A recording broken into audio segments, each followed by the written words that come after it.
capítulo 15. Primera a los Corintios, capítulo 15. Me gustaría que buscaran ahí ese texto. Y bueno, como cosa de Dios, aunque hoy se está celebrando ese día, pues, y conmemorando la resurrección de Jesús, e iniciamos el tema de la doctrina de la iglesia, van unidos. Y tienen mucho que ver. Primera a los Corintios, capítulo 15, en el verso 14, dice lo siguiente: y si Cristo no resucitó, vana es nuestra predicación, vana es también vuestra fe, y somos hallados falsos testigos de Dios. Y estaba meditando en la resurrección versus la iglesia. Pues resulta que si Jesús no hubiera resucitado, no tendríamos iglesia, no estaríamos aquí. Y todo lo que creemos no es nada más que una ilusión. Pablo dice, vana es vuestra fe, vana es la predicación. Todo es ilusorio, nada tendría sentido, estuviéramos perdidos. La iglesia no tendría razón, fundamento, y la esperanza no sería eterna, porque Jesús hubiera muerto. Pero el apóstol Pablo dice, más adelante en el verso 17, busque más adelante en el verso 17 ahí mismo: y si Cristo no resucitó, vuestra fe es vana, aún están muertos en vuestros pecados. O sea, sin resurrección no solo no hubiera iglesia, tampoco hubiera perdón de nuestros pecados. Y si no somos perdonados por nuestros pecados, lo que nos espera es muerte, condenación eterna. Entonces le damos gracias a Dios por afirmarnos en su Hijo Jesús. Le damos gracias a Dios por lo que implicó en realidad el sacrificio de Jesús, algo muy, muy doloroso, pero no quedó todo ahí. O sea, la historia de Jesús no es para entristecernos y solo quedarnos en pobrecito, cómo sufrió y fue azotado. No, tendría que vivirlo, no lo merecía, pero no quedó muerto. Resucitó en un cuerpo transformado, está a la diestra de Dios, y por esa resurrección podemos decir que Jesús es el Señor y el Salvador, y por eso estamos aquí. Por la resurrección de Jesús podemos decir que somos la iglesia de Cristo, que somos la iglesia de Jesús. Basados en esa resurrección y teniendo como base de que Jesús es el Hijo de Dios, vamos a ver la iglesia y vamos a hablar un poquito acerca de la naturaleza de la iglesia y lo que vamos a estar viendo hoy. Vamos a tomarnos 2 domingos antes de adentrarnos en una carta para estudiarla verso a verso en la iglesia. La iglesia se revela en los títulos que recibe en la palabra de Dios. Hay varios títulos para referirse a la iglesia y quiero citar algunos para enfocarme en un par nomás. La iglesia en la Biblia es conocido como el grupo de hermanos. En la Biblia, cuando usted lea el Nuevo Testamento, los hermanos, por lo general, habla de los creyentes en la iglesia de Cristo. También recibe el título de fieles. También se le conoce como creyentes, los santos, los escogidos, los discípulos. También se le llama en Hechos cristianos. Y también se conoce como los del camino. La iglesia recibe un montón de títulos y cada título nos ayuda a conocer acerca de la naturaleza de la iglesia. Ahora, vamos a enfocarnos en un par de títulos de la iglesia. Y quiero que usted busque ahí en su Biblia Mateo capítulo 12, verso 46. Y veamos cómo la iglesia, los creyentes en Cristo son conocidos como hermanos. Los hermanos. Y ese título nos tiene que ayudar a nosotros a entender muchas cosas y verdades acerca de la iglesia misma. Somos un montón de pecadores, pero pecadores redimidos, rescatados para ir a la presencia de Dios por medio de Jesús. En Mateo capítulo 12, verso 46 dice: mientras él aún hablaba a la gente, he aquí su madre y sus hermanos estaban afuera y le querían hablar. Y le dijo uno: he aquí tu madre y tus hermanos están afuera y te quieren hablar. Respondiendo Jesús dijo al que decía esto: ¿quién es mi madre y quiénes son mis hermanos? y extendiendo su mano hacia sus discípulos dijo: He aquí mi madre y mis hermanos, porque todo aquel que hace la voluntad de mi Padre que está en los cielos, ese es mi hermano y hermana y madre. Entonces Jesús está haciendo una aclaración. No todos somos hermanos. Todos somos criaturas de Dios, pero no todos somos hermanos. Son hermanos los que creen en Jesús. Ahora, eso no es algo irrespetuoso, pero es algo que muestra una gran verdad. Y es que en el mundo, como lo vamos a ver más adelante, solo hay dos grupos. O hay creyentes que son salvos, o hay incrédulos. O sea, no hay más. Y el mundo está compuesto por esas personas hablando de la fe. Unos creen en Jesús como su Señor y su Salvador y han nacido de nuevo, y otros no lo han hecho.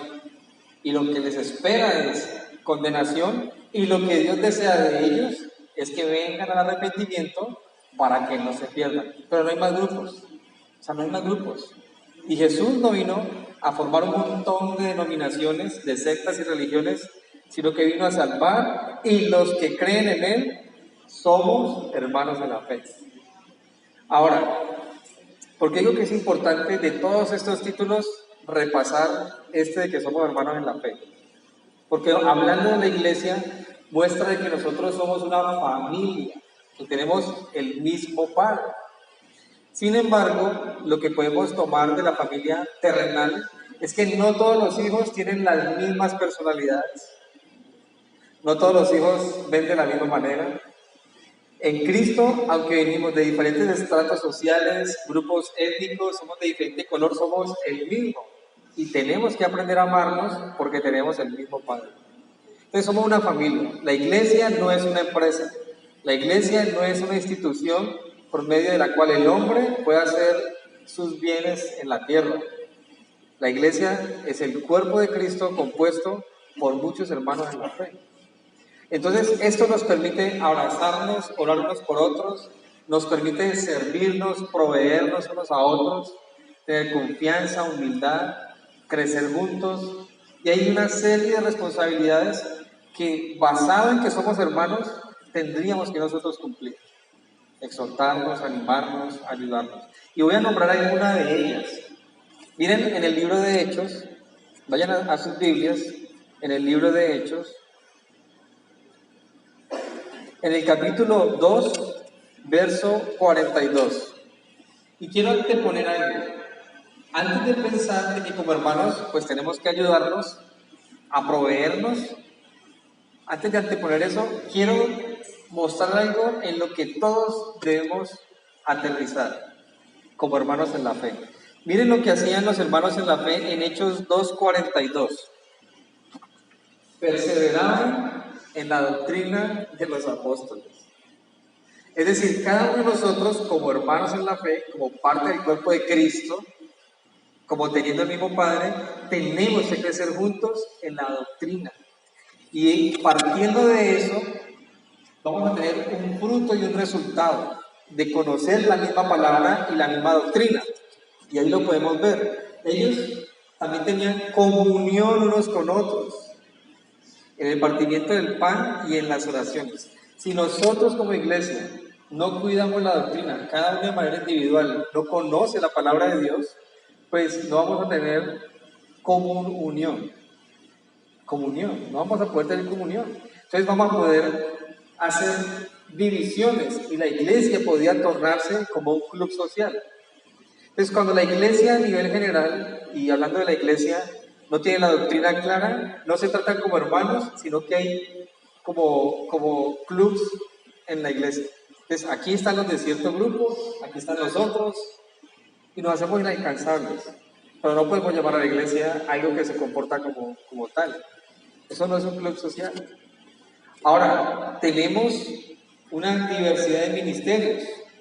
Los solteros se reúnen el sábado, el último sábado del mes por la tarde, el grupo de mujeres el segundo sábado, los matrimonios cierto sábado, pero no es porque queramos hacer una división, pero es que debido a la composición social tenemos diferentes necesidades, pues que debemos hablar como tal, pero no es un club.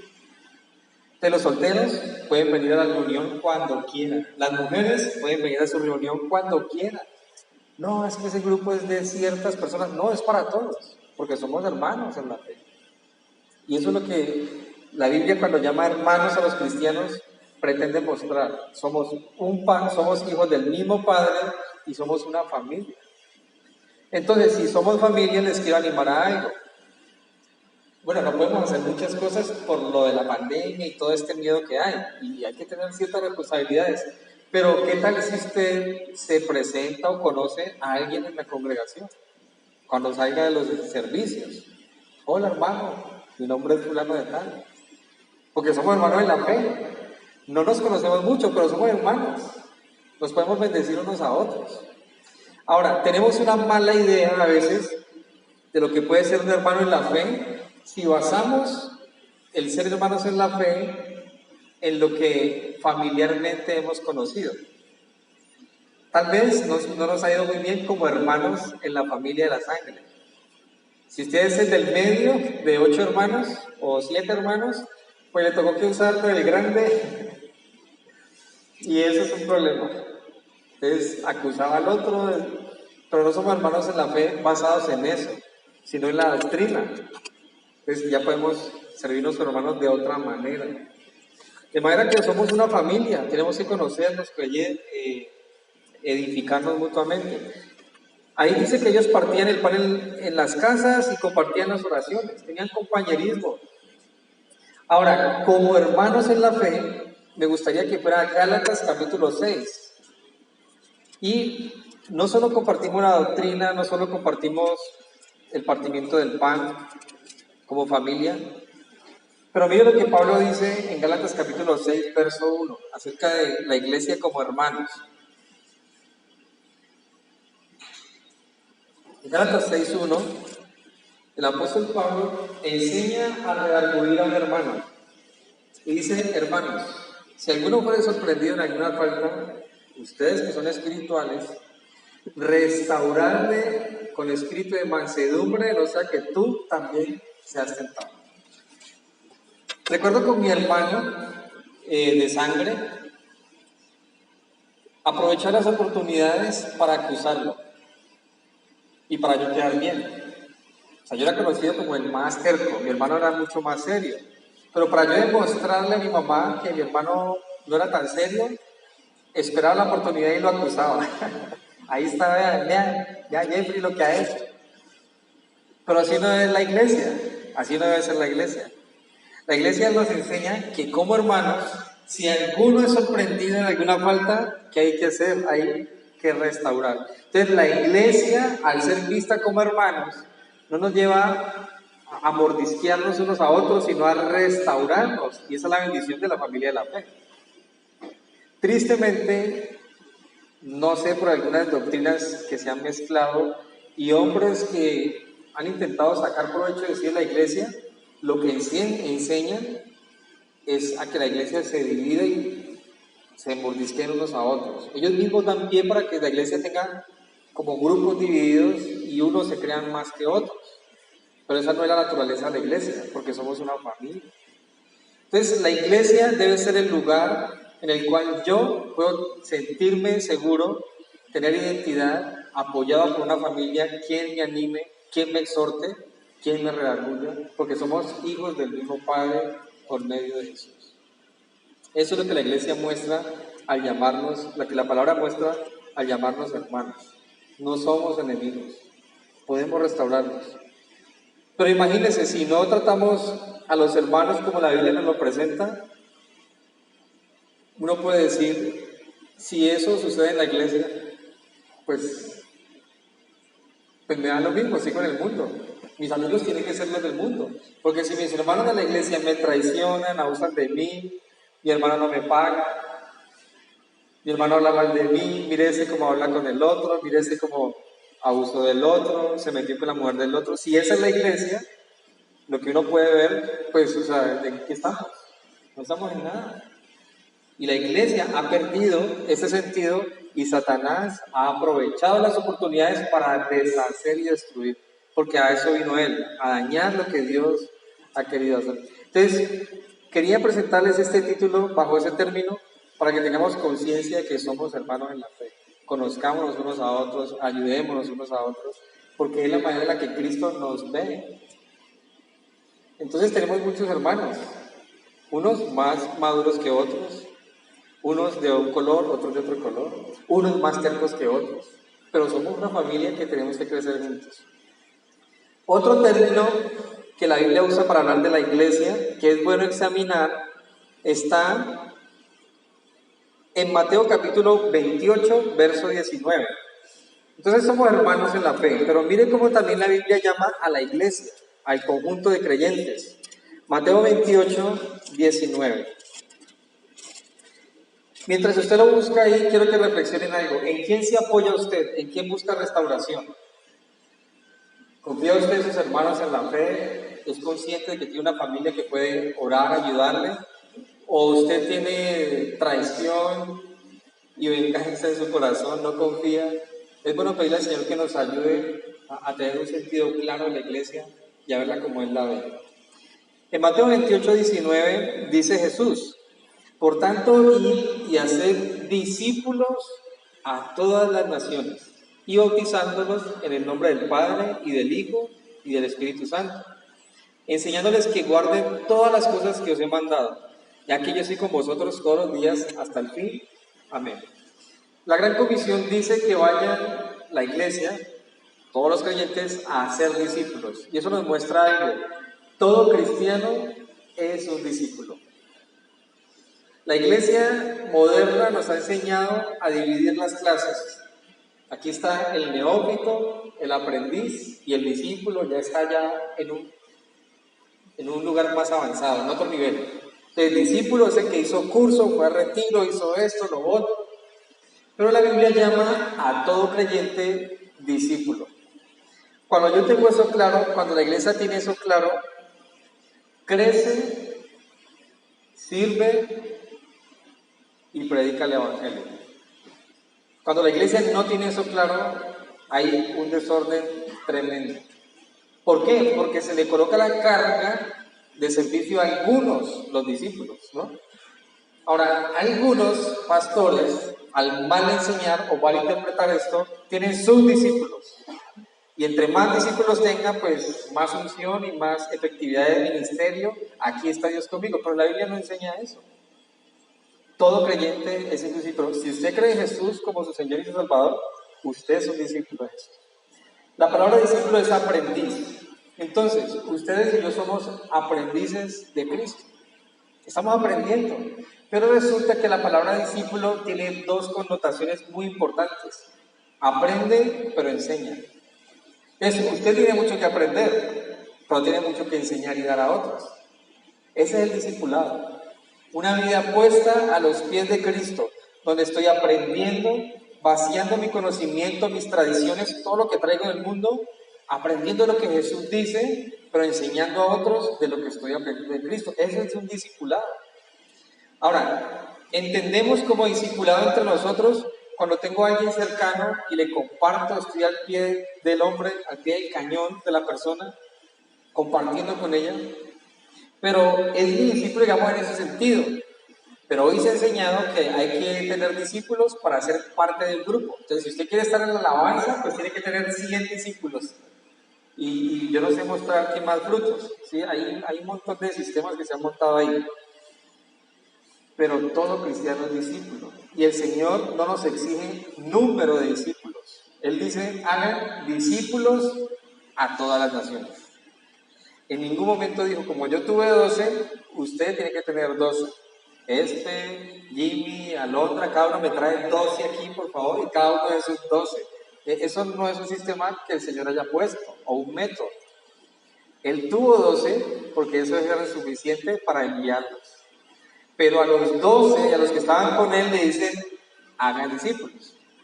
Entonces, si usted ha nacido de nuevo, si usted es un creyente, no solo tiene una familia en la fe, no solo es parte del cuerpo de Cristo, sino que ahorita ha empezado ese proceso de discipulado, de aprendizaje.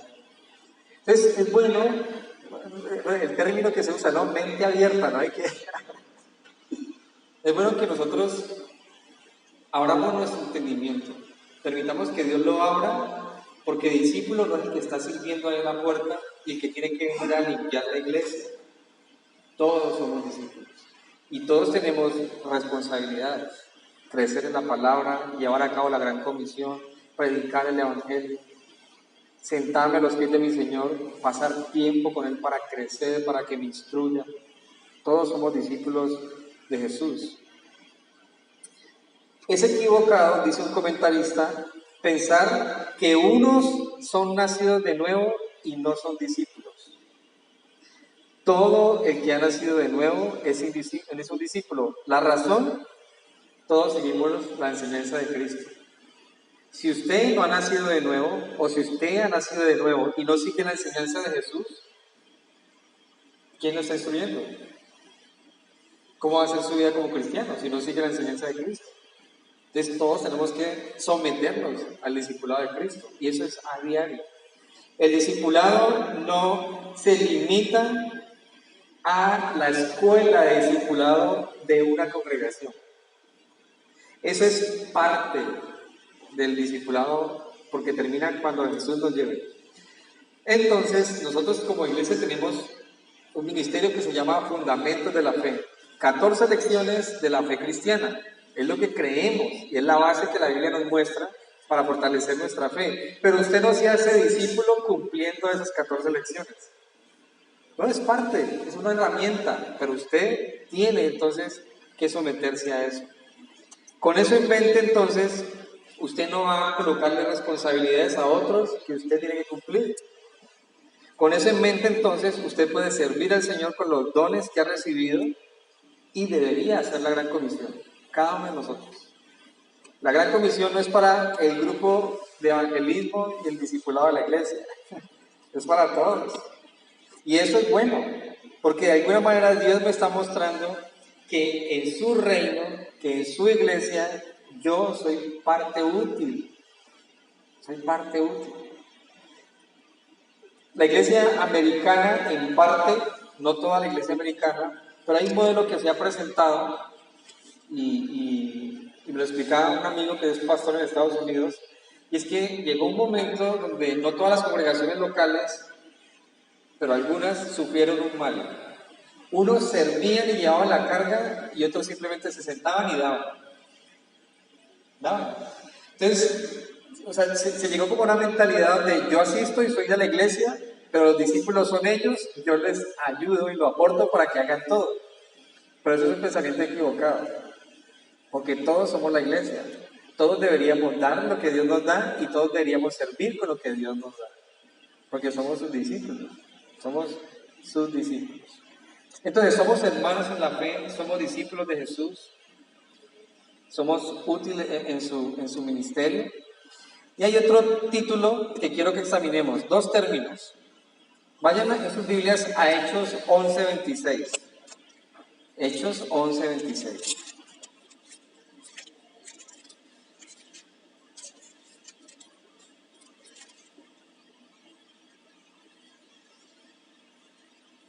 En Hechos 11:26 dice lo siguiente: y se congregaron allí un año con la iglesia y enseñaron a mucha gente, y a los discípulos se les llamó por primera vez cristianos en Antioquía. Cristianos. Hemos hablado de que somos discípulos.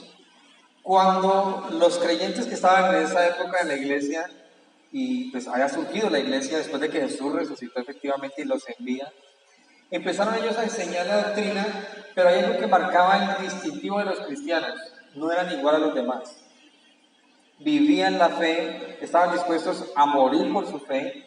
El carácter de ellos como persona había sido afectado por la fe, y mostraban al mundo no solo un grupo de personas con algo de fe sólida, sino con un carácter distintivo del judaísmo y de las demás religiones. Ahora, se parecían a Cristo, el que decía ser el Hijo de Dios y el que había ido a la cruz y ha hecho la voluntad de Dios. Debido a ese carácter, los demás les llamaron cristianos. Es decir, los discípulos no dijeron, bueno, pongamos aquí un letrero, que venga gente, traigan gente acá a la iglesia cristiana. Ellos nunca dijeron eso. La gente les llamó cristianos. La razón, porque eran buenos discípulos de Jesús. Entonces, es un título que es de mucha responsabilidad. A veces llegan las personas pidiendo o solicitando una participación o una labor, un trabajo. No, yo soy cristiano. Pues para mostrar credibilidad, ¿no? Como para que se abran las puertas y haya confianza. Pero resulta que a veces ese cristiano se lleva las cosas, llega tarde, no perdona al hermano, habla mal del otro, se mete con la mujer del otro. Es mejor que no diga que es cristiano. O sea, es mejor que se quede callado. ¿Por qué? Porque Jesús no nos llamó a decir que somos cristianos. Nos llamó a predicar el Evangelio y a vivir el Evangelio. Es otra cosa. Y en este caso, a ellos, las personas les llamó cristianos porque veían que eran totalmente diferentes a las religiones, a los religiosos, y eran comparados con el mismo Jesús. O sea, podían haber escuchado la historia de Jesús, sus cualidades, su ministerio, y a los que le seguían los podían asimilar. Entonces, eran cristianos. Entonces, la naturaleza de la iglesia, bajo estos términos, nos muestra que no es un club social, no es una empresa, no es una mera institución, es el grupo de creyentes en Cristo que refleja a Jesús al ser sus discípulos. La iglesia le pertenece a Cristo y debe hacer lo que Jesús dice. La iglesia no le pertenece a la iglesia, porque muchos piensan eso, que la iglesia le pertenece a la iglesia. No, es de Jesús. Cuando digo que la iglesia le pertenece a la iglesia, muchos hombres han inaugurado sus denominaciones y creen que la iglesia tiene que hacer todo lo que ellos dicen. Y es un sistema religioso, pero la iglesia no le pertenece a nadie, a ningún sistema, a Jesús, y tenemos que hacer lo que Jesús dice. Entonces, por eso la iglesia puede ser vista como un cuerpo, por eso la iglesia puede ser vista como el templo de Dios, como la casa de Dios, porque no le pertenece al hombre, sino que es lo que Dios hace ahí. Entonces, es bueno tener esto en mente, porque a veces nosotros queremos como darle un toque religioso a la iglesia, pero no deberíamos imponerle nada a la iglesia. Tenemos libertad en Jesús para vivir como hermanos en la fe, para amarnos como hermanos en la fe, para disponernos a los pies de Jesús, aprender su enseñanza, su doctrina, compartir esa doctrina, y que el fruto de eso sea que los demás puedan decir, estos son cristianos, estos son diferentes. No sé si decirlo así, pero eso puede atraer a las personas. Ahora, la fe viene por el oír, ¿no? Se hace el evangelio. Pero cuando la iglesia es sana y se somete al discipulado con Cristo, puede que las personas quieran estar ahí, porque hay una familia que ama sinceramente, no es que somos hermanos en la fe. Pero si de afuera dicen, no, pues miren cómo se matan entre ellos, pues yo sigo aquí normal. Entonces, cuando la iglesia se somete al discipulado de Jesús y efectivamente refleja que es cristiana por el fruto que ven por la palabra de Dios, muchos pueden desear estar ahí, porque hay una familia fiel, sincera, porque hay una familia que tiene unas convicciones serias, inamovibles, porque no estamos jugando a la religión, porque somos hijos de Dios, estamos creciendo. Ahora, somos un montón de pecadores, pero de pecadores redimidos, que están siendo restaurados, transformados a la imagen de Jesús. Y yo creo que cuando las personas ven eso de la iglesia, pueden decir, yo soy pecador igual que ellos, pero puedo ser transformado, o sea que puedo estar ahí. Pero cuando la iglesia se divide como en un club social, daña la esencia del evangelio, daña la esencia del evangelio. Con eso en mente quiero que observemos 3 ilustraciones que la Biblia usa para referirse a la iglesia. Esos son los títulos, pero hay 3 ilustraciones que la Biblia usa para hablar de la iglesia. Una de ellas está en Colosenses, si usted va ahí a Colosenses, capítulo 1, verso 18. Espero no equivocarme. Colosenses 1:18. La iglesia es conocida o es ilustrada, todo este grupo de creyentes es ilustrado como el cuerpo de Cristo. Dice en Colosenses 1:18, hablando de Jesús, dice Pablo, y Él es la cabeza del cuerpo que es la iglesia. Entonces la iglesia es vista como un cuerpo. ¿Por qué la Biblia nos ilustra a la iglesia como un cuerpo? Jesús resucitó un día como hoy, pero Él ascendió a los cielos. Y la voluntad de Dios tiene que seguir haciéndose en la tierra, pero la parte visible ya no es Jesús en su cuerpo, sino que es por medio del conjunto de creyentes. Es por medio de nosotros que Dios sigue actuando y el Espíritu Santo quiere seguir haciendo la voluntad de Dios. Es por medio de los creyentes que el mundo puede ver como si estuviera Cristo mismo haciendo su ministerio, pero no una sola persona, no solo Jesús en su cuerpo físico, sino por medio de todo el conjunto de creyentes. Entonces miren la magnitud de esto. Jesús y sus 12 hombres, una obra impresionante, pero ahora no hay solo 12, hay millones. Entonces la voluntad de Dios se debe ver y el mundo puede tener de una manera visible a Dios obrando, llamándolos al arrepentimiento. Entonces nosotros somos parte del cuerpo de Cristo. Y esto nos lleva a una responsabilidad. Si somos parte del cuerpo de Cristo, cada uno tiene una función. Entonces, en Corintios, si van allá a Corintios 12, la primera carta, busquen en la primera carta a los Corintios, capítulo 12, verso 27. Y esto nos va a llamar a una seria responsabilidad, porque si la iglesia es el cuerpo de Cristo y usted es un creyente, usted tiene parte en este asunto. O sea, usted no se puede zafar de su responsabilidad.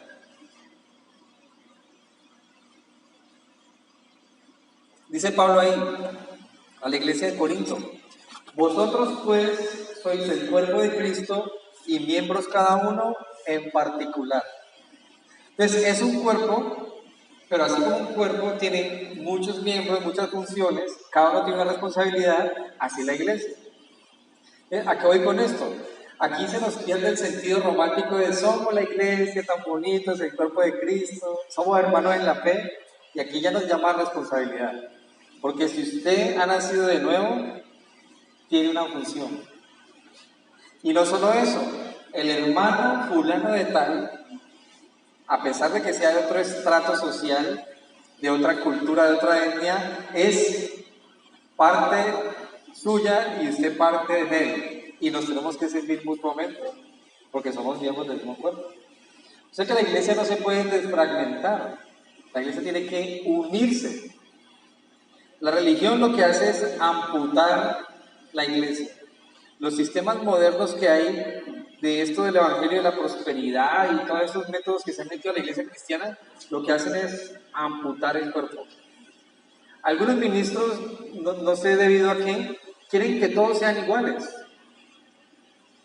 Pero es imposible que un cuerpo sea igual todos, porque todos tenemos diferentes funciones. Este dedo pequeñito sirve para algo, la uña que está ahí sirve para algo, el cabello tiene una función, los dedos de los pies, si le falta uno, usted pierde estabilidad y equilibrio, pierde potencia para correr, todos tienen una función. ¿El ombligo para qué sirve? Bueno, no sé, pero está ahí. Bueno, sabemos que el ombligo, siempre me gusta dar un comentario extra acerca del ombligo. En este momento tal vez no nos sirve para mucho. Algunos dicen, no, eso parece un tetero, yo ni lo muestro. Pero resulta que por ahí nos alimentábamos cuando estábamos en el seno materno, o sea que sí sirve para algo. Ya su función, digamos que se ha limitado. Tenemos la cicatriz de donde estuvimos y por donde fuimos alimentados. En este momento, pues, bueno, ahí está, ¿no? Ahí está la marca. Pero tiene una función a su momento. Todos los creyentes tienen una función y esto es hermoso porque no sé si usted tiene buen intelecto, no sé si usted se considera a sí mismo no sé, incapacitado. Yo no sé cómo usted se ve a sí mismo, pero si Jesús ha venido a su vida, como usted es útil en la iglesia. Tal vez la sociedad lo ha hecho a usted creer que es un inútil. Tal vez su misma familia desde su infancia, la crianza, lo ha hecho sentir un inútil, un estorbo. En Cristo no es así, no señor. Usted es útil y tiene que pedirle al Señor sabiduría para que en este cuerpo, ¿cómo usted puede ser útil para el cuerpo? No, es que yo no sé hacer mucho. Usted es útil orando por sus hermanos en la fe. Otro puede ser útil de una manera más visible, soportando más peso, ¿cierto? Pablo dice en ese capítulo, si usted lo quiere leer, dice que ahí no hay miembros que son más visibles que otros. ¿A ustedes les gustaría mostrar la planta de los pies? El talón. Algunos también ya tienen el talón blanquito, con cueritos. Pero usted sabe el peso que soporta su talón, la función que tiene. Entonces, en la iglesia, hablando del cuerpo, unos son más visibles que otros, pero todos son valiosos. Si usted pierde un ojo, va a haber el problema. ¿Sí o no? Bueno, pues no, no va a haber a medias, pero lo va a haber. Si pierde un oído, o sea, el cuerpo, todo se necesita. Y la iglesia no puede acostumbrarse a andar sin uno de sus miembros. ¿Sí? Humanamente, si usted pierde una pierna, le pueden colocar una prótesis, pero no hay prótesis que lo reemplace a usted en la iglesia. Usted tiene que ser parte y tiene que entender eso. Pero el sistema, tristemente, y muchos falsos maestros nos han dañado pues como la mente de lo que es la iglesia. Pero no, ustedes son valiosísimos para Cristo. No solo por su sangre, pero para el cuerpo, para seguir haciendo la voluntad de Dios. Ahora, la iglesia no es solo vista como un cuerpo. Vayan a Corintios, a la segunda carta, al capítulo 6. Y miren en el verso 16. Segunda a los Corintios 6, 16.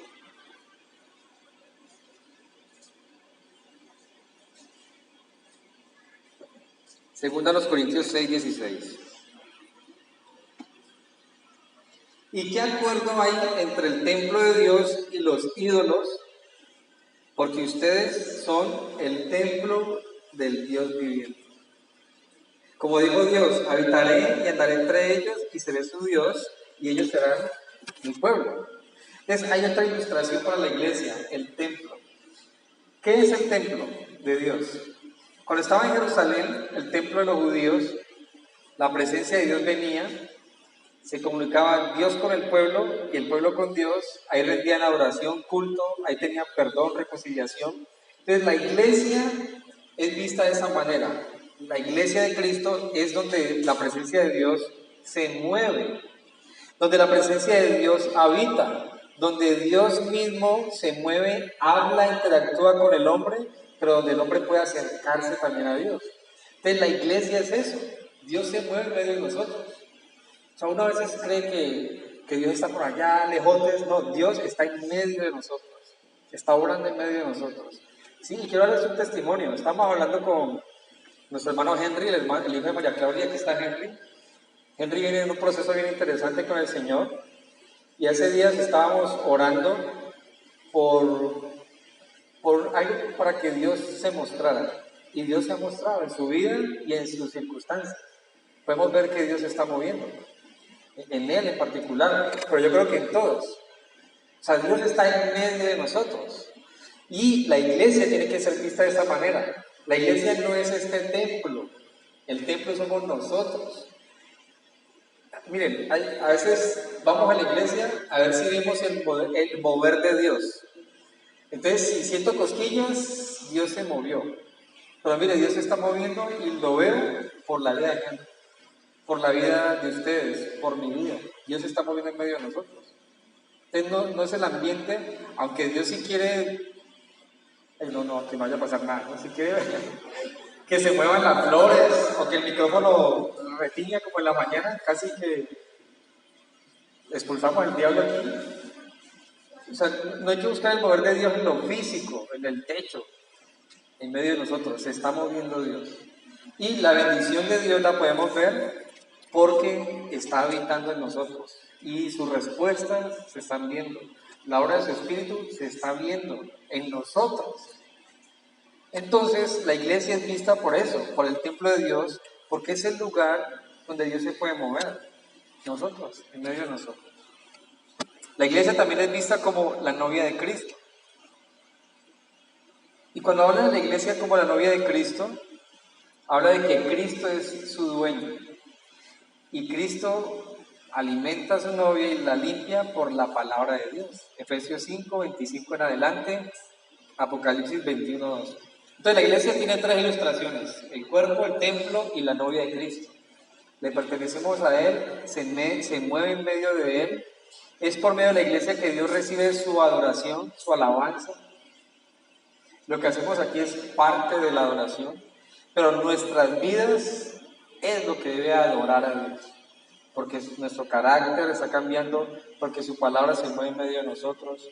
Es por medio de la iglesia que adoramos, oramos, cantamos, ofrendamos, servimos, porque somos el cuerpo, somos el templo de Dios. Entonces dice un amigo: no vaya a la iglesia, sea la iglesia. No busque la iglesia, sea la iglesia. Cada uno de nosotros.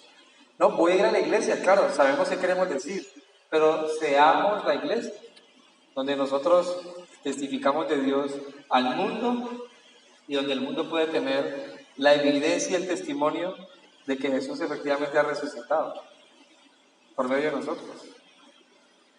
Quiero terminar este tema de hoy de la iglesia hablando del fundamento de la iglesia. Quiero que vaya en su Biblia a Mateo 16. Nosotros como iglesia sabemos que somos hermanos, sabemos que somos creyentes, sabemos que somos discípulos, sabemos que somos el templo de Dios, sabemos ahorita que somos el cuerpo donde Dios se mueve, hace su voluntad, pero hay un fundamento que nos tiene que tener bien anclados y afirmados en esto como iglesia. En Mateo capítulo 16, miren en el verso 16, dice lo siguiente: respondiendo Simón dijo: tú eres el Cristo, el Hijo del Dios viviente. Entonces Jesús le dijo: bienaventurado eres Simón, hijo de Jonás, porque no te lo reveló sangre ni carne, sino mi Padre que está en los cielos. Y yo también te digo que tú eres Pedro, y sobre esta roca edificaré mi iglesia, y las puertas del Hades no prevalecerán contra ellas. ¿Qué está sucediendo ahí? Mucha gente estaba diciendo quién es Jesús. Unos dicen que era un profeta, otros dicen que era este, que era el otro, y Jesús le dice a los discípulos: ¿y ustedes quién dicen que soy yo? Pedro dice: tú eres el Cristo, el Salvador, el Hijo del Dios viviente. Y Jesús le dice: has dicho cierto, y sobre esta roca edificaré mi iglesia. Una interpretación de eso, que es la equivocada, con el respeto de todos, es que Pedro es el fundamento de la iglesia. Algunos toman este pasaje para decir: Pedro es el fundamento o el primer papa, pero no es así. Cuando Jesús dice: sobre esta roca edificaré mi iglesia, la palabra roca es un fundamento y es sobre lo que Pedro dijo, que Cristo es el Hijo del Dios viviente. Entonces, el fundamento de la iglesia no es Pedro, no es el asunto papal, no es Roma necesariamente. El fundamento de la iglesia es Cristo. Él es el Hijo del Dios viviente. Entonces, la iglesia como tal, todo lo que pretendemos hacer, nunca tiene que moverse de la verdad de que Jesús es quien nos ha salvado. Y quien puede salvar al que venga el arrepentimiento a Él. Esa es la base de la iglesia. Ese es el fundamento que nos une. O sea, si Cristo no nos une, pues no tenemos ningún sentido. No tenemos sentido de estar juntos. Pero si Cristo es nuestro fundamento, todo lo que hagamos entonces va a tener un fruto espiritual y va a tener un resultado que es el del Espíritu Santo obrando en medio de nosotros, porque Él es la base y el fundamento. El fundamento de la iglesia no es el pastor, no son sus dogmas. El fundamento de la iglesia no es el dinero. O sea, la meta principal de la iglesia no es recolectar dinero y hacer labor social, porque algunos están colocando eso como fundamento. No, damos porque Dios nos ha dado y la palabra nos enseña que debemos dar con amor, con gozo, pero el fundamento de la iglesia es que Cristo es nuestro Salvador. Y si Cristo es su Salvador, usted es mi hermano. Usted es mi consiervo, y aunque yo sea pastor llamado a esta tarea, usted es útil para mi vida. Puede orar por mí, podemos servirnos mutuamente. Yo solo estoy por encima de ustedes debido a la tarima, a nada más. Estamos al mismo nivel delante de Dios, porque somos hijos del mismo Padre. Entonces la iglesia en su naturaleza le pertenece a Jesús, no le pertenece a la iglesia ni al pastor, y todos entonces en Cristo podemos llamarnos hermanos en la fe, crecer juntos. Así que vamos a orar, coloquémonos de pie, oramos y tomamos la cena del Señor. Tenemos un breve retraso debido a que en la mañana esperamos por la lluvia, entonces estamos como 15 minutos desfasados, pero téngannos paciencia, por favor.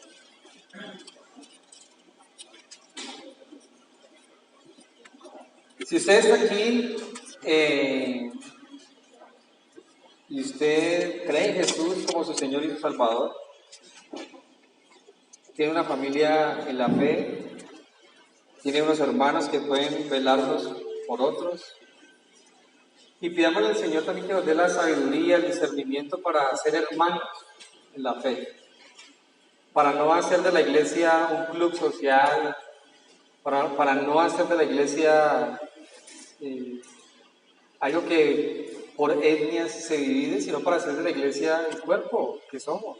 Y podamos tener la libertad, y le invito a eso, a que tenga la libertad de acercarse a alguien, presentarse. Si ve a alguien nuevo, un rostro nuevo, nos podemos saludar y ayudarnos.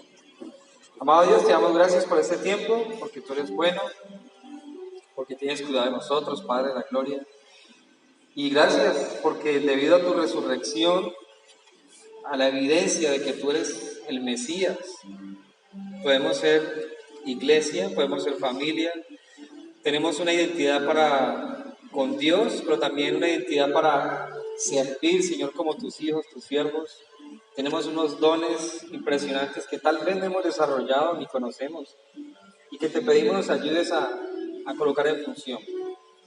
Gracias por darnos esta familia tan hermosa, con diversidad de personalidades, Señor, pero que creo por lo que tu palabra dice, estaremos completos y transformados a tu imagen ahí en tu presencia, sin enemistades, sin pleitos, sin orgullo, sin arrogancia, sino en amor por siempre. Gracias por tu obra, Padre de la gloria. Te bendecimos, te pedimos, Señor, que nos ayudes a hacer iglesia.